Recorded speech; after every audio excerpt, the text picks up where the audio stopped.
RKSMB के राजस्थान के शिक्षा में बढ़ते कदम। कोरोना काल में विद्यार्थी लर्निंग लॉस को कवर करने का राजस्थान सरकार का एक बहुत ही अच्छा उपक्रम शिक्षा विभाग में। अब हम इस के द्वारा जो हमने प्रयास किए, सारे प्रोसेस से गुजरने के बाद अब हम लर्निंग लॉस को कवर करते हुए विद्यार्थी दक्षता आंकलन के पड़ाव पर आ गए हैं। मैं चाहता हूं कि हम आज इस वीडियो के माध्यम से अंतिम रूप से शॉर्ट टिप्स की बात कर लें। इस क्रम में मैं सभी शिक्षा विभाग के उच्चाधिकारियों, पदाधिकारियों, पीओज, यूसीओज और प्रधानाध्यापक तथा इसके मुख्य कड़ी शिक्षक गणों को नमस्कार प्रेषित करता हूँ। जैसा कि हम जानते हैं, RKSMB के राजस्थान सरकार की मुख्यमंत्री बजट घोषणा की एक महत्वाकांक्षी योजना रही है और जिसमें विद्यार्थियों का कोरोना काल में लर्निंग लॉस जो रहा उसको कवर करने का एक बेहतरीन उपक्रम ये साबित हुआ। इसमें बहुत सारे प्रोसेस से हम गुजरे, लगभग 7 स्टेप्स इसे कवर करने के लिए सरकार की ओर से, विभाग की ओर से। अंतिम रूप से पीओज की, सीबीओज, डीओज, सभी की वीसी, जिसमें अंतिम रूप से ये ब्रीफिंग किया गया कि इसको हम सफल कैसे बनाएं। और दिनांक 20/10/22 को जयपुर में SES महोदय द्वारा इस कार्यक्रम की समीक्षा करते हुए अंतिम रूप से महोदय के द्वारा ये भी अनुदेश रहे कि इसे ज़्यादा से ज़्यादा सफल हम बनाएं, ज़्यादा से ज़्यादा विद्यार्थियों को इसका लाभ मिले, किसी भी प्रकार से विद्यार्थी इस योजना से वंचित न रहे, किसी तरह की दिक्कत महसूस न करें। इसके क्रम में मैं बात करना चाहूँगा, हम सब जानते हैं कि ये हमारा RKSMB के जिसका प्रथम जो फेज़ था जुलाई, अगस्त और सितंबर, जिसमें इस योजना के तहत, इस कार्यक्रम के तहत प्रथम 4 कालांश जिसमें हमने रेमेडिएशन शिक्षण विद्यार्थियों को दिया और किस तरह से वो बेसलाइन के आधार पर हमने बच्चों को इनके समूह बनाए, इनको शिक्षण दिया और साल भर किस तरह से, फिर बाद में सेकंड और थर्ड फेज के क्रम में साल भर ये 2 कालांश के रूप में चलेगा। ये एक अलग हमारा प्रोसेस है। आज सिर्फ मैं केवल ये बात करना चाह रहा हूँ कि हमें ये कार्यक्रम अब अंतिम रूप से सफल बनाना है और इसके लिए दक्षता आधारित आंकलन की तिथियां घोषित हो गई है। ये हम सबके मस्तिष्क में है, हम सबकी प्लानिंग में है और ये 3 से 5 नवंबर के बीच ये संपन्न होने जा रहा, जिसमें हम संग्रहण केंद्र या हम प्रश्न पत्र प्राप्ति इस प्रोसेस को छोड़कर हम विद्यालय स्तर की बात करें, जहां बच्चे तक पहुंच बनानी है, उसके क्रम में बात करें तो कुछ बातें हमें ध्यान रखने की है। उसी क्रम में मैं बात कर रहा हूं। मित्रों, सबसे पहले यदि हम जो टाइम टेबल जो जारी हुआ उसके क्रम में हम बात करें, RKSMB के एक लर्निंग लॉस को प्राप्त करने का, कवर करने का कार्यक्रम है। RKSMB के क्लास 1 से लेकर क्लास 8 तक के लिए है, लेकिन परीक्षाएं कक्षा 3 से 8 तक के लिए है।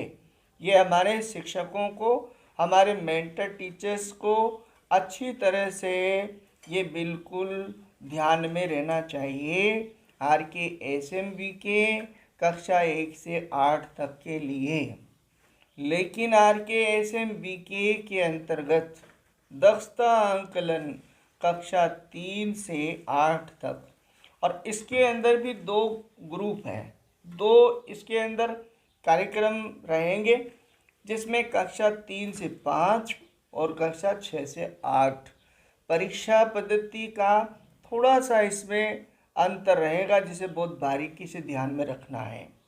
आइए हम बात कर रहे हैं कार्यक्रम में 3 से 5 नवंबर जो परीक्षा संपन्न होनी है, उसके क्रम में 2 बात बिल्कुल स्पष्ट है विभागीय आदेशानुसार कि हमारा जो टाइम टेबल जो जारी हुआ वो ये कहता है ये परीक्षा 3 नवंबर से 5 नवंबर के मध्य संचालित होनी है, और इसमें केवल इसका जो टाइम टेबल है वो 10:30 से 11:30, 10:30 से 11:30 इस परीक्षा को संपादित किया जाना है, और अन्य जॉब चार्ट के अकॉर्डिंग विद्यालय में शिक्षण कार्य यथावत चलेंगे। अब आइए हम बात कर लेते हैं कि कक्षा 3 से 5 और कक्षा 6 से 8 में मुख्य रूप से परीक्षा में सावधानी क्या रखें। मुख्य रूप से शिक्षकों को इस बात के लिए सावधान और सजग रहना है कि प्रश्न पत्र जो कक्षा 3 से 5 के होंगे उस प्रश्न पत्र में ही वांछित इंफॉर्मेशन से बच्चे से बालक से संबंधित हमें उसमें फिलअप करनी है, और प्रश्नों के उत्तर उसी प्रश्न पत्र में ही टिक किए जाने हैं।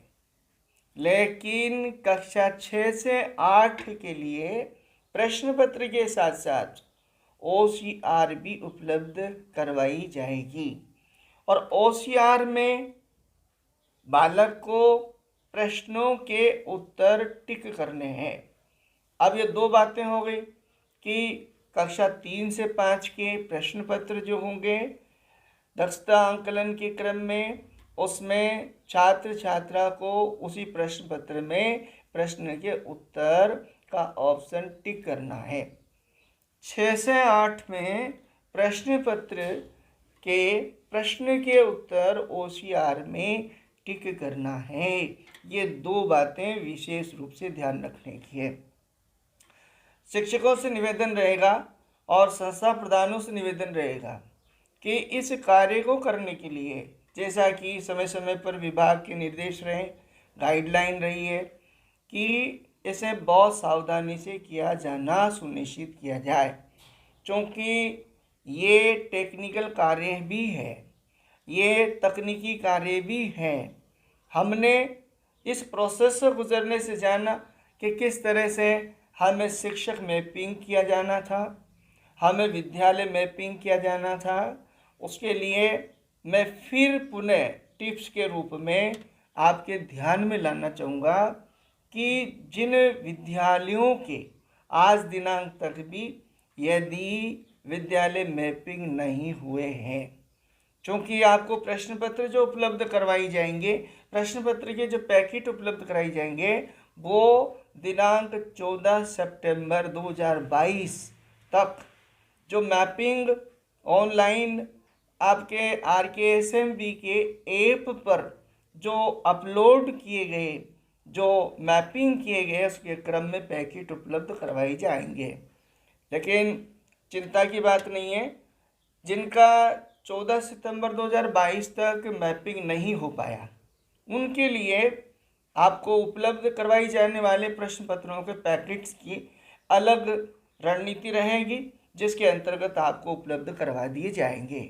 लेकिन अभी भी एक चांस है, सरकार के द्वारा गाइडलाइन जारी की गई, आपको हमको सबको मालूम है कि 31 अक्टूबर तक किसी भी हालत में कोई भी विद्यालय ऐसा न रहे जो मैपिंग न हुआ हो।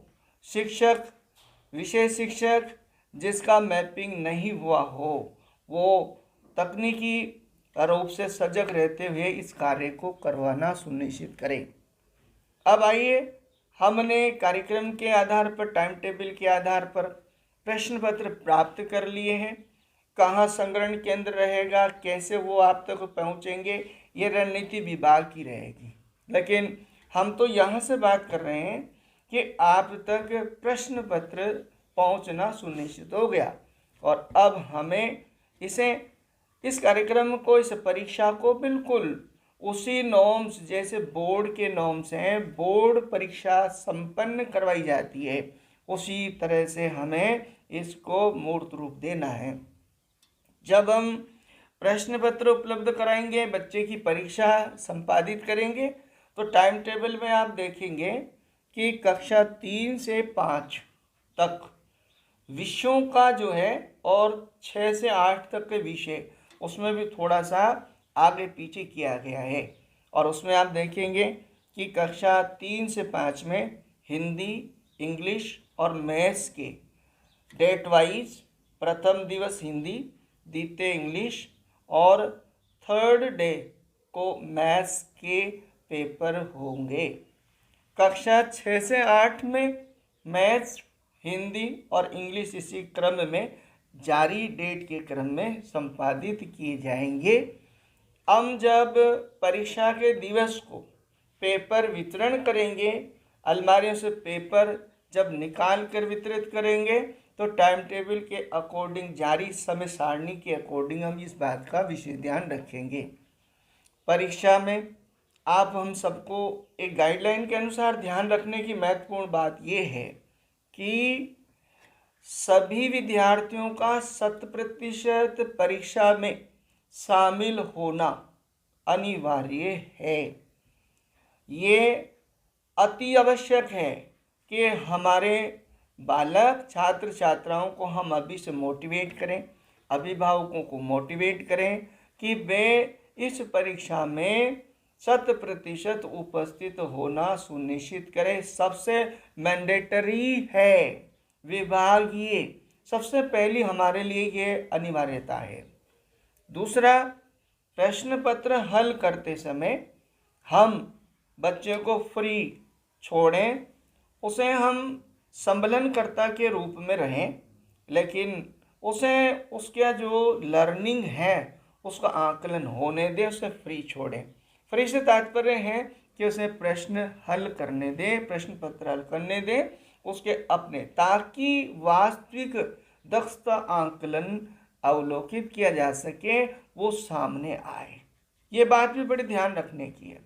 लेकिन इससे भी बड़ी बात शिक्षक गणों ने जो महसूस की होगी इस कार्यक्रम के तहत, वो ये है कि हमने, शिक्षकों ने मैपिंग कर लिया, हमने विद्यालय को मैपिंग कर दिया, परीक्षा संपन्न करवा ली। अब चूंकि इस कार्यक्रम के तहत ये परीक्षा अन्य सामान्य परीक्षाओं से जरा टेक्निकल है, हमें इसको फिजिकल रूप से चेक नहीं करना। आप सब प्रशिक्षणों के माध्यम से तैयार हैं। प्रशिक्षणों में विभागीय पदाधिकारियों ने, सरकार ने समय समय पर बार बार प्रशिक्षणों के वीसी के माध्यम से इतना हमें दक्ष कर दिया है, फिर भी हम टिप्स के रूप में इस चीज़ को हम पुनः स्मरण में ले रहे हैं कि हमारा शिक्षक इस बात का विशेष ध्यान रखे। बच्चे का प्रश्न पत्र कक्षा 3 से 5 और बच्चे का OCR 6 से 8, इसे एक ऐसे स्थान पर जहाँ प्रकाश हो, ऐसे स्थान पर, ऐसी जगह पर जहाँ ग्राउंड डार्क हो, इसको अपने मोबाइल से स्कैन करें। स्कैन करते समय ध्यान रखें कि OCR या प्रश्न पत्र जिसमें बच्चे ने आंसर दिए हैं उसे पूरी तरह से वो उसमें स्कैन में कवर हो, और उसे स्कैन करने के बाद उसे हम RKSMB की ऐप पर उसको अपलोड करना सुनिश्चित करेंगे।